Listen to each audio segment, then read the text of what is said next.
વિદ્યાર્થી મિત્રો, આગળના લેક્ચરમાં આપણે એક પરિમાણમાં સ્થિતિસ્થાપક સંઘાત જોઈ. હવે આપણે દ્વિપરિમાણમાં સ્થિતિસ્થાપક સંઘાત જોઈએ. દાખલા કે કોઈ પદાર્થ છે એનું દળ m1 છે અને આ કોઈ બીજો પદાર્થ છે એનું દળ m2 છે. આ પદાર્થનો દાખલા કે વેગ છે એ v1 છે, આ પદાર્થનો વેગ v2 છે અને આ પદાર્થ છે આને ટકરાય છે, પણ એ રીતે ટકરાય છે જેથી કરીને આ દળ છે આમ જાય છે અને આ જે દળ છે ટકરાઈને આમ જાય છે.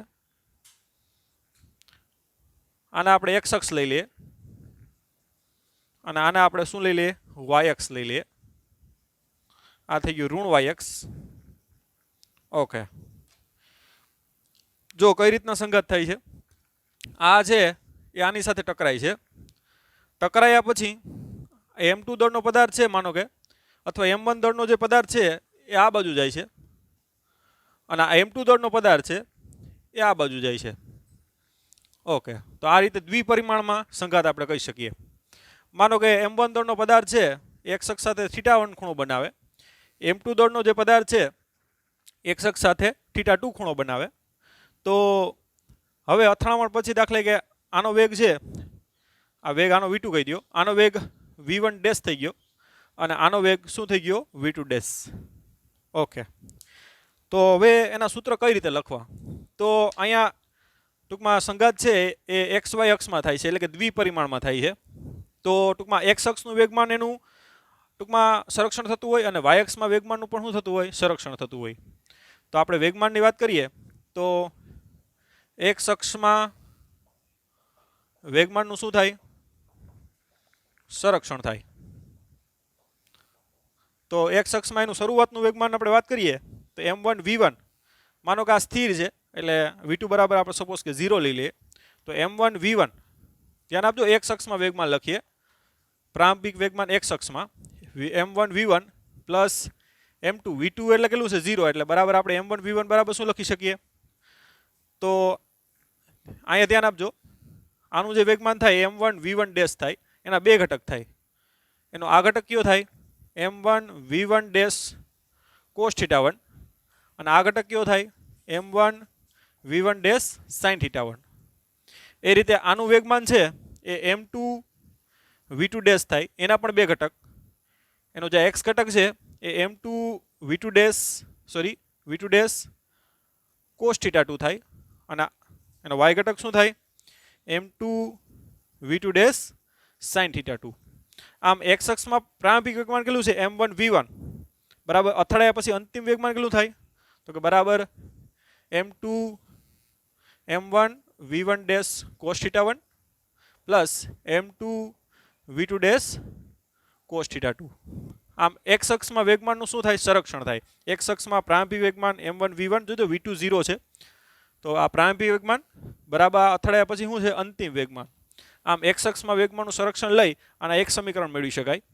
આ સમીકરણ આને એક કહી દો ચાલે. પછી રીતે y અક્ષમાં પણ વેગમાનનું સંરક્ષણ થાય, એટલે શું લખાય? y અક્ષમાં પણ વેગમાનનું શું થશે? સંરક્ષણ થાય. એટલે આપણે y અક્ષમાં શું લખી શકીએ? y અક્ષમાં પ્રારંભિક વેગમાન, ધ્યાન આપજો. હવે પ્રારંભિક વેગમાં y અક્ષમાં કોઈ નથી, કેમ કે આનું જે વેગમાન છે માત્ર કેમાં છે? x અક્ષમાં જ છે. એટલે y અક્ષમાં કોઈ પ્રારંભિક વેગમાન કેવું છે? 0. બરાબર અંતિમ વેગમાન કેટલું થાય? ધ્યાન આપજો. y અક્ષમાં m1 v1 dash sin θ1 minus. શા માટે માઇનસ? કેમ કે બેની દિશા પરસ્પર કેવી છે? વિરુદ્ધ છે. એટલે શું આવશે? Minus m2 v2 dash sin θ2. આને આપણે સમીકરણ 2 કહી દઈએ. અને હજી ત્રીજું સમીકરણ કોના ઉપરથી મળશે? સ્થિતિસ્થાપક સંઘાત છે. આ દ્વિપરિમાણમાં છે પણ કેવી સંઘાત છે? સ્થિતિસ્થાપક. તો ત્રીજું સમીકરણ આપણે મેળવવું હોય તો આપણે શું લખશું? સ્થિતિસ્થાપક સંઘાત માટે આપણે લખી શકીએ કે એની ગતિ ઊર્જાનું શું થાય? સંરક્ષણ થાય. પ્રારંભમાં ગતિ ઊર્જા કેટલી છે? તો કે 1/2 m1 v1 square plus 1/2 m2 v2 square. પર v2 કેવું છે? 0 છે, એટલે એ ડાયરેક્ટ હોઈ જાય. બરાબર ટૂંકમાં એની અંતિમ ગતિ ઊર્જા અહીં લખી શકાય 1/2 m1 v1 ડેશનો સ્ક્વેર પ્લસ 1/2 m2 v2 ડેશનો સ્ક્વેર. તો ટૂંકમાં આ ત્રીજું સમીકરણ મળશે. તો વિદ્યાર્થી મિત્રો અહીંયા 3 સમીકરણ 1, 2 અને 3 આ ત્રણેય સમીકરણનો ઉપયોગ કરી અને તમે ટૂંકમાં v1 ડેશ મેળવી શકો અને v2 ડેશ મેળવી શકો. જ્યારે પણ દાખલામાં તમને કિંમત આપી દી ત્યારે તમને θ1 આપી દેશે, θ2 આપી દેશે. તો એના ઉપરથી તમે આ 3 સમીકરણનો ઉપયોગ કરી અને તમે v1 ડેશ અને v2 ડેશ આમાંથી મેળવી શકો. જે ટૂંકમાં થિયરી સ્વરૂપે તારવવાની જરૂર નથી. જેવી રીતે આપણે એક પરિમાણમાં સૂત્ર મેળવાતા એવી રીતે આમાં મેળવવાની કંઈ જરૂર છે નહીં. આમાં જ્યારે દાખલામાં તમને કિંમત આપે ત્યારે ડાયરેક્ટ આમાં કિંમતો એ મૂકી અને તમારે v1 ડેશ અને v2 ડેશ મેળવવાના થાય. આ ઉપરાંત ક્યારેક તમને v1 ડેશ v2 ડેશ આપી દે તો તમને θ1 θ2 એવા એંગલ પણ મેળવવાનું થાય, જે આ ટૂંકમાં સૂત્ર ઉપરથી તમે મેળવી શકો. તો આ 3 સમીકરણ છે આપણે ટૂંકમાં એ રીતે લખતા આવડે તો એના ઉપરથી જે પણ દાખલા પૂછે MCQ એ આપણે આરામથી ફાવે. ઓકે, તો આ થઈ ગયું દ્વિપરિમાણમાં સ્થિતિસ્થાપક સંઘાત. હવે તમારી બુકમાં અસ્થિતિસ્થાપક સંઘાત વિશે કીધેલું નથી, પણ આપણે સંપૂર્ણ અસ્થિતિસ્થાપક સંઘાત લઈ લઈએ. કારણ કે જે અસ્થિતિસ્થાપક સંઘાત છે એ હજી તમારા કોર્સમાં છે નહીં, નીટમાં છે, એ આપણે કરાવશું. પણ સંપૂર્ણ અસ્થિતિસ્થાપક સંઘાત જોઈ લઈએ આપણે. શું? સંપૂર્ણ અસ્થિતિસ્થાપક સંઘાત. તો ટાઇટલ લખશું આપણે એક પરિમાણમાં જોઈએ. દાખલા કે m1 દળ છે, એનો વેગ v1 છે. આ m2 દળ છે, એનો વેગ શું છે? v2. હવે સંઘાત થઈ ગયા પછી આપણે સંપૂર્ણ અસ્થિતિસ્થાપક સંઘાત એટલે ખ્યાલ છે આ બંને ટૂંકમાં ભેગા થઈ જાય અને ટૂંકમાં ગતિ કરે. માનો કે એનો વેગ કેટલો છે? v છે. સંપૂર્ણ અસ્થિતિસ્થાપક સંઘાત એટલે ખ્યાલ છે કે m1 અને m2 દળનો પદાર્થ ટકરાય પછી બંને જોડા ચોટી જાય અને પછી બે શું કરે? ગતિ કરે. દાખલા કે એનો વેગ કેટલો છે? v છે અને આપણે v મેળવવો હોય તો આરામથી વેગમાન સંરક્ષણ ઉપરથી મેળવી શકાય કે અહીં વેગમાનનું શું થાય? સંરક્ષણ થાય. એટલે શું લખશું આપણે? વેગમાન સંરક્ષણના નિયમ અનુસાર એનું પ્રારંભિક વેગમાન કેટલું થાય? m1 v1 plus m2 v2. m1 v1 plus m2 v2 બરાબર એનું અંતિમ વેગમાન કેટલું થાય? આ બે ભેગા થઈ ગયા એટલે m1 પ્લસ m2 થઈ જાય દળ એનું. એટલે m1 પ્લસ m2 એનો કોમન વેગ કેટલો છે? v. તો આ થઈ ગયું વેગમાનનું સંરક્ષણ. પ્રારંભિક વેગમાન આ બેના તંત્રનું બરાબર એનું અંતિમ વેગમાન. પ્રારંભિક વેગમાન એટલે સંઘાત પહેલા, અંતિમ વેગમાન એટલે સંઘાત પછી. ઓકે, તો હવે v ને કરતા કરો તો v બરાબર શું થાય? m1 v1 plus m2 v2 ના છેદમાં શું થાય? m1 plus m2. તો આ ટૂંકમાં સૂત્રનો ઉપયોગ કરી અને સંપૂર્ણ અસ્થિતિસ્થાપક સંઘાત માટે તમે એનો ટૂંકમાં સંઘાત બાદનો તમે શું મેળવી શકો? વેગ મેળવી શકો. તો આ થઈ ગયું સંપૂર્ણ અસ્થિતિસ્થાપક સંઘાત. હવે એક આના પછીનું એક્ઝામ્પલ છે એ જોઈ લે. આ લખી લ્યો. ઉદાહરણ નંબર 13 છે અને આમાં જે કોન્સેપ્ટ આવે છે એ JEE અને નીટ એક્ઝામ માટે આપણે ઉપયોગી થતો હોય. લાસ્ટ કોન્સેપ્ટ જે હું તમને જણાવીશ. તમને કીધું કે આકૃતિ 6.10 જે ટૂંકમાં છે તમારે ત્યાં દ્વિપરિમાણમાં છે, ત્યાં m1 અને m2 બે દળ સમાન છે બિલિયર્ડ બોલના. બિલિયર્ડ બોલ જે સ્નૂકર આપણે રમતા હોય એમાં જે બોલ આવે છે એને બિલિયર્ડ બોલ કહેવાય, જે ટૂંકમાં પથ્થરના હોય છે. એની વચ્ચેની અથડામણ ટૂંકમાં દર્શાવી છે. પ્રથમ બોલ મારક કહેવાય અને જે બીજો બોલ હોય ટાર્ગેટ કહેવાય. અને બિલિયર્ડ બોલની ખેલાડી લક્ષ્ય બોલના ખૂણાને કાણામાં નાખવાનો ટૂંકમાં માગે છે અને જે θ2 બરાબર 37 છે. ધારો કે અથડામણ સ્થિતિસ્થાપક છે, ધ્યાન આપજો, અને ઘર્ષણ તથા ચાક ગતિ મહત્વની નથી, એટલે કે ત્યાં થતી નથી. બોલ ટૂંકમાં અથડાઈને ગોલ ગોલ ફરે એવું અહીં બનતું નથી. તો ટૂંકમાં θ1 તમારે મેળવવાનું છે. કન્ડિશન બધી અહીં કહી દઉં છું તમને. આ બિલિયર્ડ બોલ છે, આનું દળ m1, એનો વેગ v1. એક અહીં બીજો બોલ છે જેનું દળ m2 અને એ સ્થિર છે, ધ્યાન આપજો, એટલે v2 કેવો છે? 0 છે. હવે આ ખેલાડી છે આ બોલ સાથે અથડાવે છે. તમને કહી દીધું કે આ બે બોલના દળ સમાન છે અને અથડામણ કેવી છે? ધ્યાન આપજો, સ્થિતિસ્થાપક છે. એટલે આ બોલ છે એ આને યાર અથડાય પછી આ બોલ છે એ આમ ગયો m1 દળનો, એનો વેગ કેટલો થઈ ગયો? v1 dash. અને આ છે એ આમ ગયો, એનો વેગ કહી દો v2 ડેશ છે. અને આપણે ખ્યાલ છે કે આ θ1 કહી દઈએ, આ θ2 કહી દઈએ, અને એ લોકોએ કીધું કે θ2 છે ને એ 37નો છે, θ1 મેળવો. સંઘાત સ્થિતિસ્થાપક છે અને દળ કેવા છે? સેમ છે. ઓકે, તો આ પ્રકારની ટૂંકમાં કન્ડિશન છે. તો પહેલાં તો આપણે શું કરીએ કે આનો વેગ v2 ડેશ છે.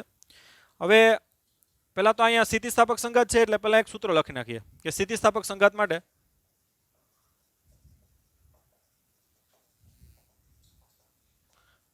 આપણે શું લખી શકીએ કે ભાઈ એનું પ્રારંભિક ગતિ ઊર્જા એટલે 1/2 m1 v1 square is equal two, આની તો 0 છે કેમ કે આ સ્થિર છે, ઇઝ ઇક્વલ ટુ શું આવશે 1/2 m1 v1 dash square plus 1/2 m2 v2 dash square.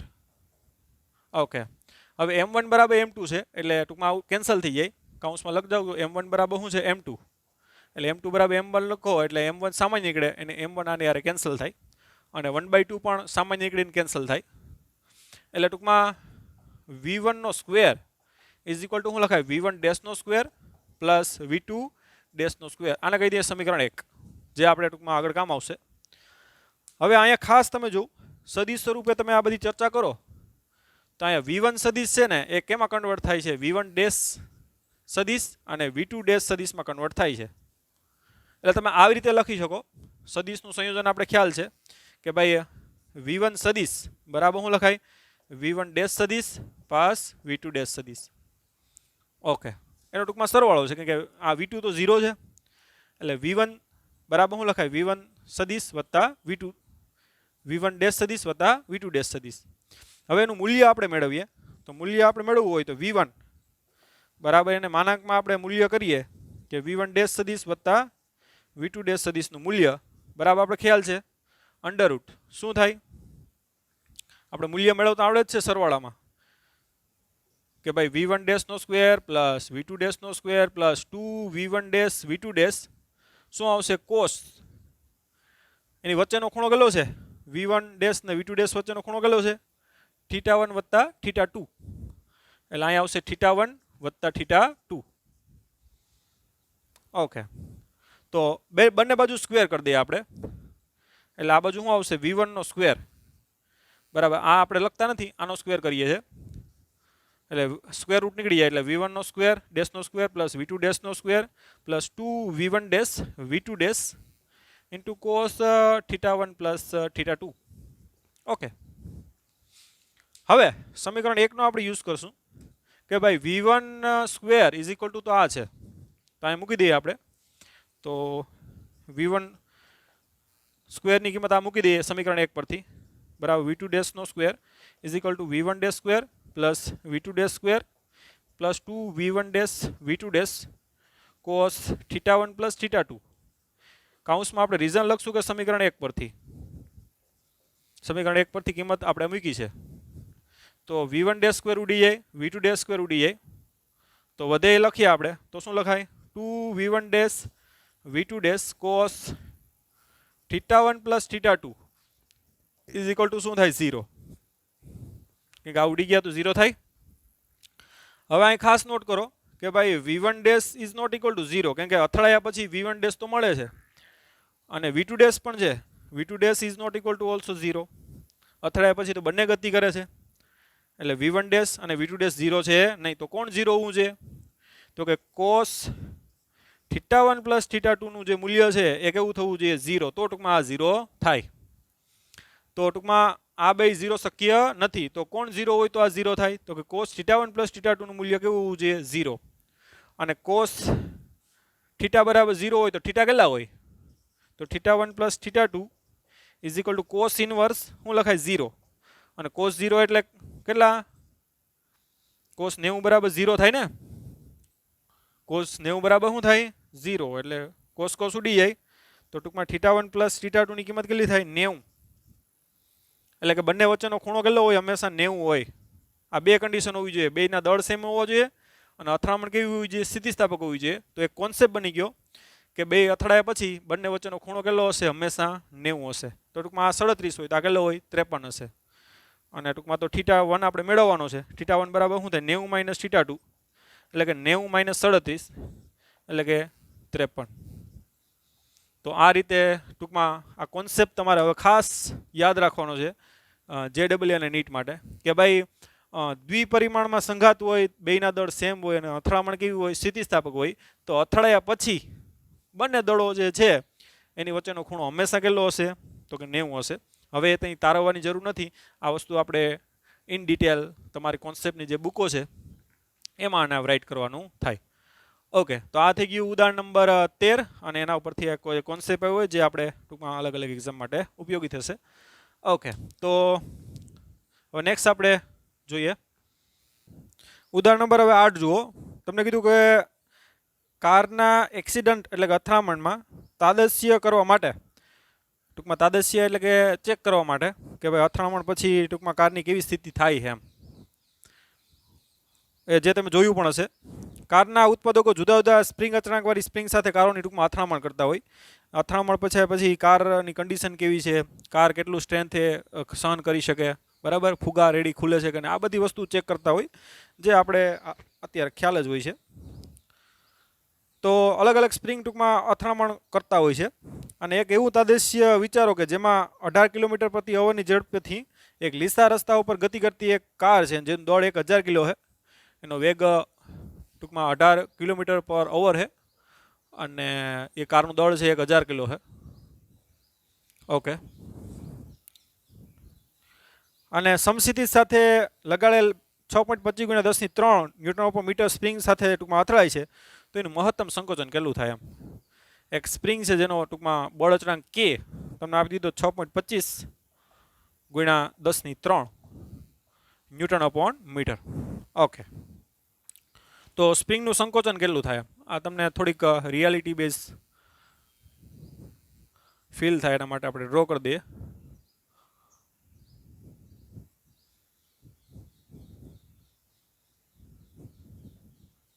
આ સ્પ્રિંગ સાથે કાર અથડાય છે અને ટૂંકમાં કારની ગતિ ઉર્જાનું સ્પ્રિંગમાં શું થાય? સ્થિતિ ઉર્જામાં રૂપાંતર થાય.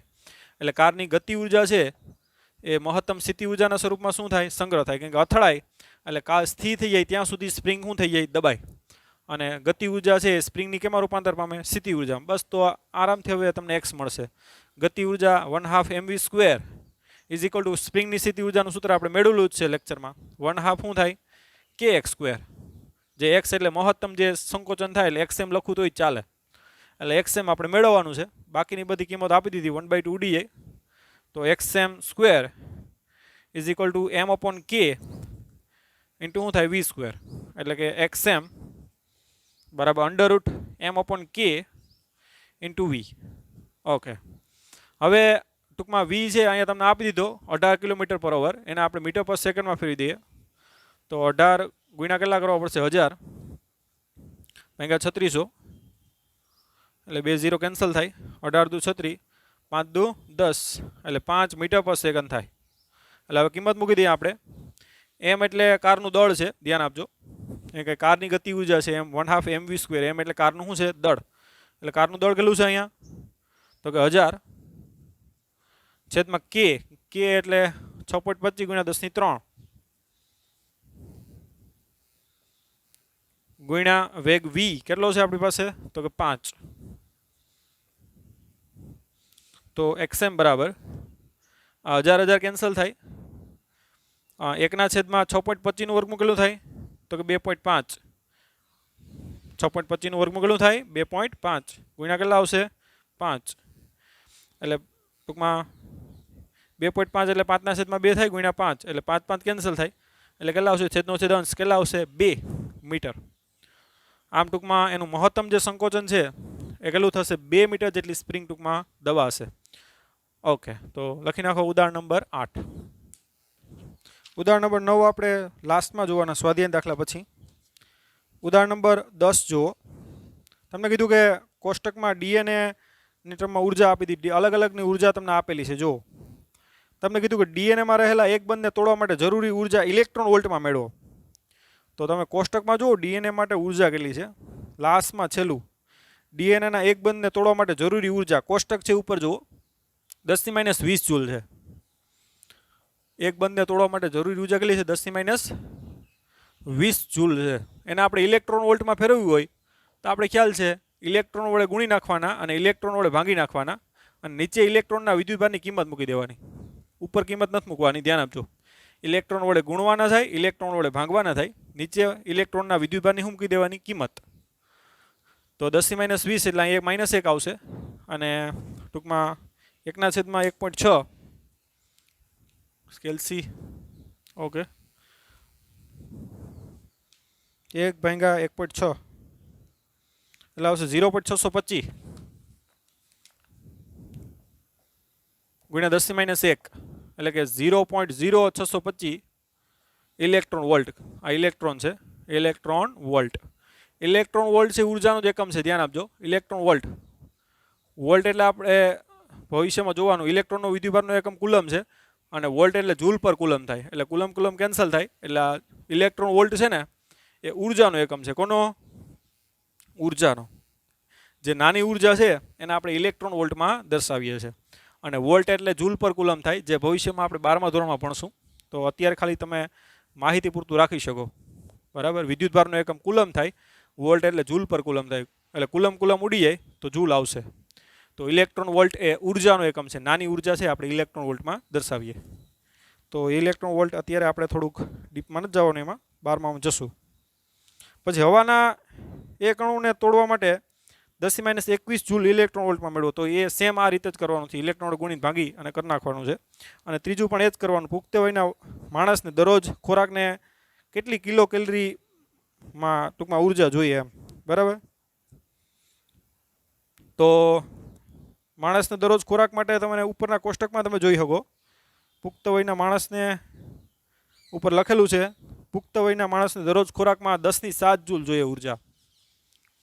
સી, પુખ્ત વયના માણસને જરૂરી ઉર્જા પર ડે કેટલી હોય? 10⁻7 જૂલ. એને આપણે કેલરીમાં, કિલો કેલરીમાં ફેરવવાની છે. તો એના માટે શું કરશું આપણે? તો કેલરી અને જૂલ વચ્ચેનો સંબંધ આપણે આપવો પડશે, જે જૂલે જ આપ્યો. તો 1 કેલરી બરાબર 4.2 જૂલ થાય. 1 કેલરી બરાબર કેટલા થાય? 4.2 જૂલ થાય. તો આપણે અહીંયા જૂલમાંથી કેલરીમાં જવાનું છે, તો આપણે શું લખશું કે 4.2 જૂલ બરાબર કેટલા કેલરી થાય? 1 કેલરી થાય. તો આપણી પાસે કેટલા જૂલ છે અહીંયા? 10⁻7 જૂલ ટૂંકમાં ઉર્જા હોય તો કેટલા કેલરી એમ, એટલે 10⁻7 છેદમાં કેટલા આવશે? 4.2. એટલે 1 કેટલા કરી નાખીએ આપણે? 4.2 એટલે આવશે 0.2380 અથવા 81 કરી નાખો તો ચાલે. 0.2381 ગુણ્યા 10⁻7 જૂલ. હવે સોરી કેલરી. આપણે કિલો કેલરી મેળવવી હોય તો અહીં 10⁻3 કરી દો, તો 4 વડે ગુણ નાખો એટલે 2300 કેટલા થાય? 81 ગુણ્યા 10⁻3 કેલરી. 10⁻3 એટલે કિલો લખાય, એટલે આપણે 2381 કિલો કેલરી જેટલી ઉર્જા આપણે જોઈએ એમ. કેટલી? એપ્રોક્સિમેટલી 2400 તરીકે યાદ રાખી શકો તમે. 2400 કિલો કેલરી ઉર્જા આપણે જોઈએ. બધા ફૂડ પેકેટ હોય એમાં કેલરી એની લખેલી જોઈએ કે આમાંથી મને એટલી કેલરી મળશે, આમાંથી એટલી. તમે સોડા બોટલ લ્યો કે બિસ્કિટ લ્યો કે વેફર લ્યો કે જે પણ વસ્તુ તમે ફૂડ લ્યો, ઇવન કોઈ અનાજ લ્યો તમે, એ બધી વસ્તુમાં કેટલી એનર્જી તમને એમાંથી મળે છે એ વસ્તુ તમે એમાં લખેલી હોય એ નોટ કરી શકો. અને એવું જરૂરી નથી કે એટલી ઉર્જા આપણે મેળવી શકીએ એમાંથી, કે એ બોડી આપણી બોડી ઉપર ટૂંકમાં ડિપેન્ડ કરે કે ભાઈ એમાંથી ઉર્જા 100 કિલો કેલરી મળે છે તો મારી બોડી એમાંથી કેટલું ટૂંકમાં સ્ટોર કરી શકે, તો એ પણ જરૂરી. કેમ કે બધા માટે કોકના માટે આનાથી સહેજ વધારે હોય, કોઈના માટે આનાથી ઓછી હોય. એ ડિપેન્ડ અપોન બોડી કે એની એફિશિયન્સી કેવી છે એમ. ઓકે, તો માઇનોર પ્લસ ઓર માઇનસ થોડો ચેન્જ થતો હોય 500નો, 500 વધારે 500 ઓછી, બરાબર. Depend upon body, how you care about your body. Okay okay, લખી નાખો. ઉદાહરણ નંબર 11 જુઓ. તમને કીધું કે મહત્તમ 1800 કિલો લિફ્ટ પ્લસ મુસાફર બંનેનું દળ છે 1800 કિલો, અને સહન કરી શકે એવી લિફ્ટ 2 મીટર પર સેકન્ડની અચળ ઝડપથી ઉપર તરફ જાય છે. જે વેગ છે એ 2 મીટર પર સેકન્ડ છે ઉપર તરફ, અને વિરુદ્ધ દિશામાં લાગતું એક ગતિનું ઘર્ષણ બળ છે એફ બરાબર ટૂંકમાં 400 ન્યૂટન છે, સોરી 4000 ન્યૂટન છે. ઓકે, તો લિફ્ટ વડે પૂરો પાડેલો પાવર, લઘુત્તમ પાવર વોટ અને હોર્સ પાવરમાં મેળવો. ઓકે, તો આ લિફ્ટ છે. એક તો એને બળ એફ, ઘર્ષણ બળ લાગે છે, સ્મોલ એફ કહી દો ચાલો. કેટલું લાગે છે? 4000 ન્યૂટન. અને બીજું કયું બળ લાગે? એમજી બળ. તો ઉપર તરફ બળ દાખલા કે એફ હોય તો ઉપર તરફ લાગતું બળ એફ બરાબર કેટલું થાય? MG plus small F. MG એટલે ટૂંકમાં 1800 ગુણ્યા જી એટલે 10 વત્તા સ્મોલ એફ એટલે 4000 એટલે આ કેટલા થાય? 18000 વત્તા 4000 એટલે કેટલા થાય? 22000 ન્યૂટન જેટલું બળ ટૂંકમાં ઉપર તરફ લાગે છે ને. જેટલું ટૂંકમાં બળ નીચે તરફ લાગે એટલું બળ ઉપર તરફ લાગે ત્યારે જ લિફ્ટ છે ઉપર તરફ ગતિ કરે. અને પાવર પી એટલે આપણે ખ્યાલ છે હવે બળ અને વેગના સ્વરૂપમાં. પાવર પી બરાબર શું થાય? એફ વી, જે સૂત્ર આપણે થિયરીમાં તારવેલું છે. તો એફ એટલે 22000 ગુણ્યા 2 એટલે કેટલું થાય? 44000 વોટ. ધ્યાન આપજો, આ પાવર વોટમાં આવ્યો. હવે તમારે હોર્સ પાવરમાં મેળવવું હોય તો આપણે ખ્યાલ છે કે 746 વોટ બરાબર 1 હોર્સ પાવર થાય. તો અહીંયા કેટલા છે? 44000 વોટ બરાબર કેટલા હોર્સ પાવર? એટલે 44000 ભાગ્યા 746 એટલે એ જવાબ આવશે. કેલ્શિયમ આપણે કેલ્ક્યુલેટ કરીએ.